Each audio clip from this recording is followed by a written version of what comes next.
అస్సలాము అలైకుం వరహ్మతుల్లాహి వబరకాతుహు అఊజు బిల్లాహి మినష్ షైతానిర్ రజీం బిస్మిల్లాహిర్ రహమానిర్ రహీం. ఖురాన్ మరియు హదీసుల్లో తేనెటీగ గురించి చెప్పడం జరిగింది.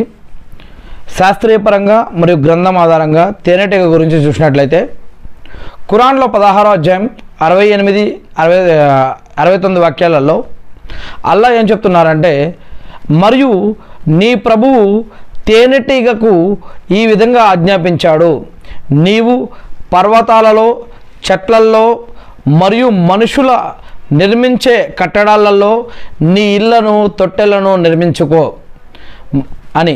అంతేకాకుండా మనుషులు తినే ఆహార పదార్థాలలో ఎప్పటికీ కూడా పాడు కాని ఆహారం తేనె. వేల ఏళ్ల క్రితం నాటి ఈజిప్ట్ పిరమిడ్లలో దొరికిన తేనె కూడా ఇప్పటికీ కూడా తినడానికి ఉపయోగపడే విధంగా ఉంటుంది.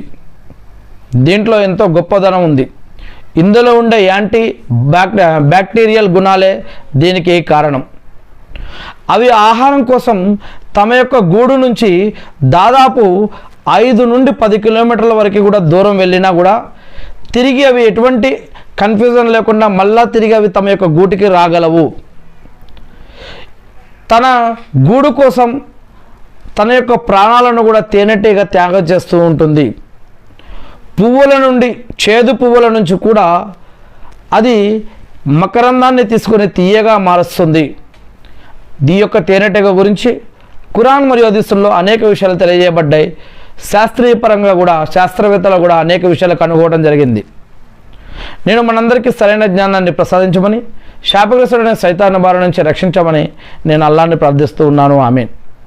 తేనెటీగలు దేవుని యొక్క అత్యంత అద్భుతమైన సృష్టిలలో అది కూడా తేనెటీగ కూడా ఒకటి అని, ఈ యొక్క సృష్టిలో తేనెటీగ కూడా ఒకటి అని, ఈ చిన్న జీవి చేసే పని, దాని క్రమశిక్షణ మరియు అది ఇచ్చే తేనె మానవాళికి ఎంతో ఒక గొప్ప వరమని మనకి గ్రంథాల ఆధారంగా అర్థమవుతుంది. ఖురాన్లోని ఒక సూరాకి, ఖురాన్లో 114 సూరాలు అంటే 114 అధ్యాయాలు ఉన్నాయి. వీటిల్లో ప్రత్యేకంగా ఒక అధ్యాయానికి అంటే ఒక సూరాకి సూరా అన్ నహల్ అంటే తేనెటీగ అనేటటువంటి పేరు పెట్టడం జరిగింది. మరి ఖురాన్లో తేనెటీగ గురించి 16వ అధ్యాయం 68, 69 వాక్యంలో మరియు ఇతర అనేక చోట్ల చెప్పడం జరిగింది. తేనెటీగలు తమ యొక్క గూళ్ళను 6 కోణాల ఆకారంలో నిర్మిస్తాయి.